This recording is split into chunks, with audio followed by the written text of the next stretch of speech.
Hey everyone, I am Amisha. Welcome to my day 8 of a study vlog and I am a student of UGC and also BPSC TRD 4. I hope आप लोग बहुत अच्छे होंगे ना, अपना study बहुत अच्छे से कर रहे होंगे।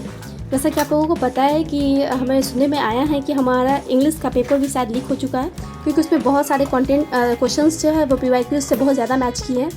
तो शायद डिमांड हो रही है कि वो भी जो है वो कैंसिल हो। तो अगर इस पर तो NTA बैठी हुई है, देखिए क्या होती है, क्या चीज़ें होती हैं मुझे मैं भी नहीं बता सकती। तो इस दिन हम लोग को 2-3 दिन वेट करना पड़ेगा, क्योंकि जैसे हम लोग देख रहे हैं आजकल न्यूज़ के साइकोलॉजी के पेपर जो है वो पूरे अच्छे तरीके से आ रहे, PDF के तौर पे आ रहे हैं, हम लोग रील्स देखने को मिला है। तो देखिए क्या होता है क्या नहीं होता है। एंड लगता है कि हमारा फिर से एग्जामिनेशन होगा, इसी चक्कर में जो है इंग्लिश पे आ चुकी है। जैसा होगा मैं बहुत जल्दी आप लोग को वीडियो के थ्रू में बताऊँगी। तो अगर मैं बात करूँ कि मैं आज क्या पढ़ी हूँ क्या नहीं पढ़ी हूँ, तो मैं रिसर्च एप्टीट्यूड का क्लास की हूँ, जिसके लिए मैं अभय सर का क्लास की हूँ, और उसके साथ ही मैं आपको भरत सर का भी क्लास की हूँ। तो 2 टीचर का मैं रिसर्च एप्टीट्यूड का क्लास की हूँ, क्योंकि ये मेरा रिवीजन तक का टाइमिंग था। एंड मैं जो भी चीज़ें बना लेती हूँ नोट्स में, वो मैं फिर से कोशिश करती हूँ कि एक बार मैं क्लास भी कर लूँ, क्योंकि क्लास करने से क्या होता है कि सुनने से चीज़ें याद होती है, तो इसीलिए मैं क्लास कर लेती हूँ।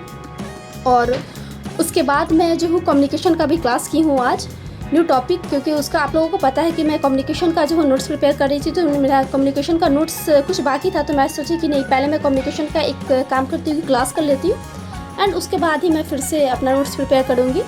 तो मैं कम्युनिकेशन के क्लास के लिए अगर किस टीचर से मैं पढ़ी हूँ, तो उसके लिए मैं अभय सर से ही पढ़ी हूँ, और उसके साथ ही मैं भरत सर का वीडियो देखी हूँ। तो अगर माना जाए तो मैं ज़्यादा भरत सर का वीडियो देखी हूँ एंड भरत सर का ही मैं क्लास की हूँ, क्योंकि सर ने अच्छे तरीके से पढ़ाया है एंड सर का कंटेंट बहुत छोटा छोटा वीडियो रहता है। तो मतलब कैजुअल भी हो जाती है कि मैं सारी चीज़ें देख लूँ, एक दिन में एक यूनिट कंप्लीट हो जाए। तो इसीलिए मैं कहूँगी कि भरत सर का अगर आप लोग को देखना है, सर ने बहुत अच्छे तरीके से डिस्क्राइब किया, उनके साथ ही क्वेश्चन भी लगा देते हैं, तो बहुत अच्छा रहता है। और ये देख सकते हैं कि मैं उनका सर का ही भरत सर का ही क्लास कर रही हूँ। अभय सर के बाद मैं भरत सर का क्लास की, रिसर्च एप्टीट्यूड दोनों का की, फिर उसके बाद में कम्युनिकेशन भी की। तो इस तरह जो है मैं पूरे 4 घंटे मेरे लग गए वाली क्लास देखते देखते।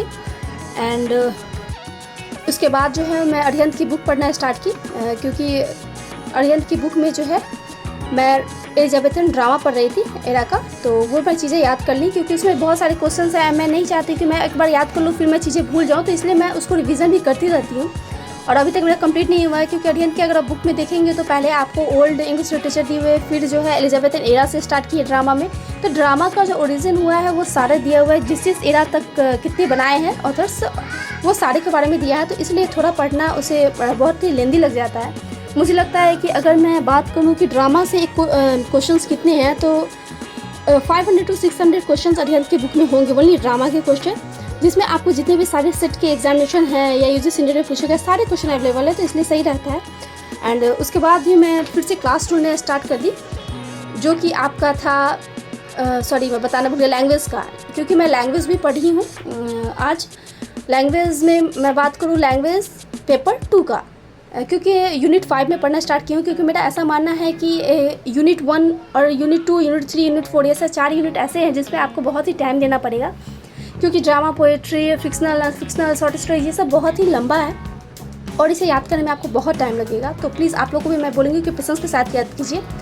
और सबसे कॉमेडी बात यहाँ ये हो जाती है कि आप कितने भी नोट्स, कितने भी बुक्स, कितने भी वीडियोस देख लीजिए, जब आप PYQs लगाने बैठेंगे तो चीज़ें आपको नहीं ही आएगी, क्योंकि मेरे साथ ही ऐसा होता है। एक मुझे कमेंट भी आया था कि चीज़ें जो है वो नहीं बनती है कल्चरल स्टडीज़ का।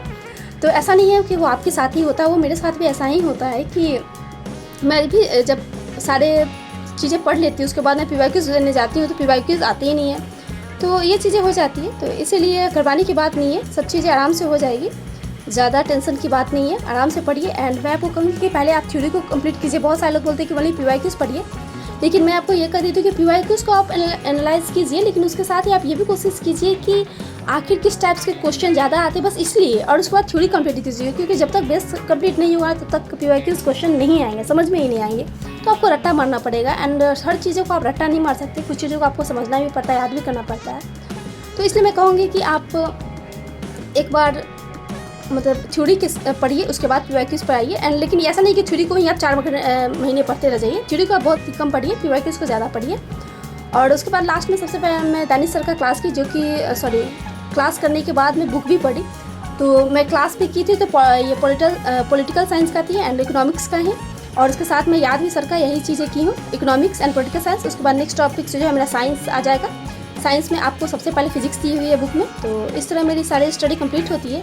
एंड मैं नाइट का शूट नहीं कर पाई थी, तो मिलते हैं नेक्स्ट स्टडी ब्लॉग में। तब तक के लिए bye and like my video and subscribe my channel.